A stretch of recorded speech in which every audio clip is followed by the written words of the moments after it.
Guys, आज हम पढ़ेंगे सूक्ष्म जीवों की लाभदायक और हानिकारक भूमिकाएं।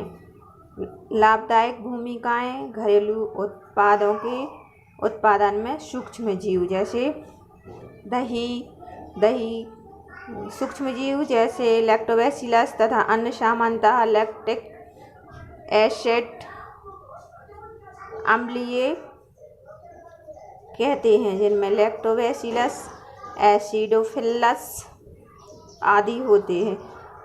नंबर 2 पे आ जाएगा इसका योगर्ट। नंबर 3 पर छाछ और पनीर। उसके बाद दूध का अम्लीकरण भी सूक्ष्म जीवों के द्वारा होता है। स्कंदन का निर्माण भी सूक्ष्म जीवों के द्वारा होता है।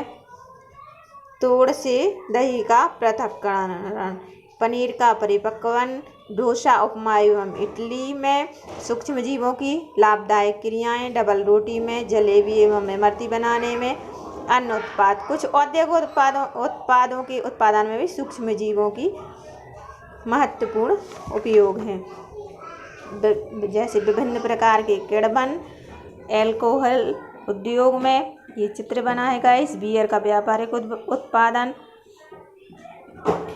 होता है, जिसमें इसमें ये देखो गाइस, यहाँ पे मल्टिंग, मैशिंग, किण्वनीकरण, परिपक्वन, समापन, वाइन अथवा मदिरा, कुचलना, किण्वन, टैकिंग, परिपक्वन, समापन। ये इसकी देखो गाइस, ये इसकी बनाने की विधि है। मदिरा का व्यापारिक उत्पादन होता है जो सूक्ष्म जीवाणुओं के द्वारा ही होता है। अब ये देखते हैं यहाँ हम एंजाइम उद्योग, प्रतिजैविक उद्योग, ऐतिहासिक विवरण। इसका आप लोग नोट्स बना के अच्छे से लिख सकते हो और याद कर सकते हो। कवकों द्वारा उत्पन्न प्रतिजैविक, कवकों से प्राप्त कुछ महत्वपूर्ण प्रतिजैविक। ये देखो, ये गाइस एक्टिनोमाइसीट्स द्वारा उत्पन्न प्रतिजैविक से कुछ महत्वपूर्ण प्रतिजैविक, जीवाणुओं से प्राप्त कुछ महत्वपूर्ण प्रतिजैविक। ये देखो गाइस, यहाँ पर व्यावहारिक स्तर पर उत्पादन एंटीबायोटिक। इसके बाद बाह्य मल उपचार में सूक्ष्म जीवों का उपयोग होता है। बाह्य मल का संगठन, बाह्य मल का उपचार, प्राथमिक उपचार, द्वितीयक अथवा जैविक उपचार। ये इसका चित्र है गाइस, आप लोग अच्छे से देख सकते हो, इसको बना सकते हो। इसके बाद बाह्य मल में घुलित पदार्थों का वायवीय अपघटन, टैकलिंग फिल्टर्स द्वारा, सेटलिंग टैंक, क्रियाशील स्लेज प्रक्रिया द्वारा भी तृतीय उपचार होता है इसके द्वारा। ऊर्जा बायोगैस उत्पादन में भी सूक्ष्म जीवों का महत्वपूर्ण उपयोग होता है। ये इनके चित्र हैं, इसको आप लोग अच्छे से पढ़ सकते हैं। बायोगैस का संगठन भी सूक्ष्म जीवों के द्वारा होता है। ये गाइस इसका चित्र है, जिसे आप लोग अच्छे से समझ सकते हैं। बायोगैस के उपयोग भी हैं यहाँ पे, जैसे ईंधन के रूप में, प्रकाश करने में, मशीनों को चलाने में, खाद बनाने में, मत्स्य उत्पादन में। बायोगैस से लाभ, सफाई, पर्यावरण, जलकुंभी का उपयोग।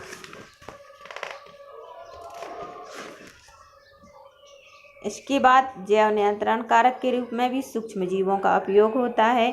जैविक पीड़कनाशी के उत्पादक में जैव एवं रासायनिक पीड़कनाशक में तुलना करके भी आप इसको समझा सकते हैं। ये पूरा एक टॉपिक है जो सूक्ष्म जीवों के लाभदायक उपयोग के बारे में बताया गया है। इसको आप अच्छे से पढ़ सकते हैं। जैव उर्वरक में के रूप में सूक्ष्म जीव, जैविक उर्वरकों का वर्गीकरण भी दिया गया है यहाँ पे।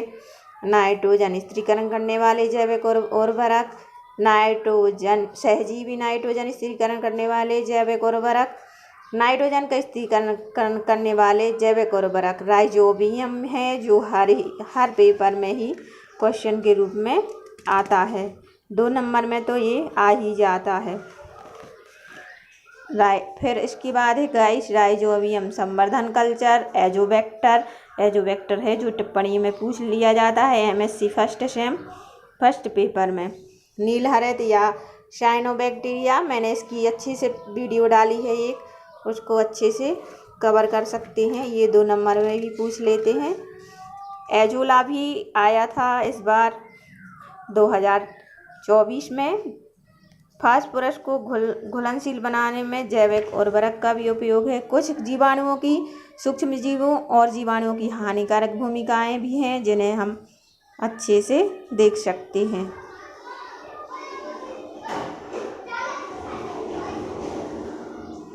हानिकारक भूमिकाएं, जीवाणु की हानिकारक क्रियाएं, रोगकारक जीवाणु, चावल का अंगमारी, जैंथोमोनास ओराइजी, नींबू का कैंकर, जैंथोमोनास सिट्राई, बंद गोभी का काला जलन, जैंथोमोनास कंपोस्ट। इसी प्रकार मनुष्यों में भी रोग और जीवाणु हैं, जैसे हैजा जो विब्रो कैलोरी के द्वारा होता है, pneumonia diplococcus, streptococcus pneumoniae, diphtheria, corynebacterium diphtheriae, क्षय रोग माइकोबैक्टीरियम ट्यूबरकुलोसिस आदि के द्वारा होता है। ये आप लोग और पढ़ सकते हो। जंतुओं में रोग और जीवाणु, भोजन का नाश करना, मृदा की उर्वरता को कम करना, जल प्रदूषण का कारण बनना। माइकोप्लाज्मा की हानिकारक क्रियाएं भी यहाँ पे हैं। माइकोप्लाज्मा जनित रोग भी हैं। एक्टिनोमाइसीटीज की हानिकारक क्रियाएं भी हैं, जिसे आप पढ़ सकते हो।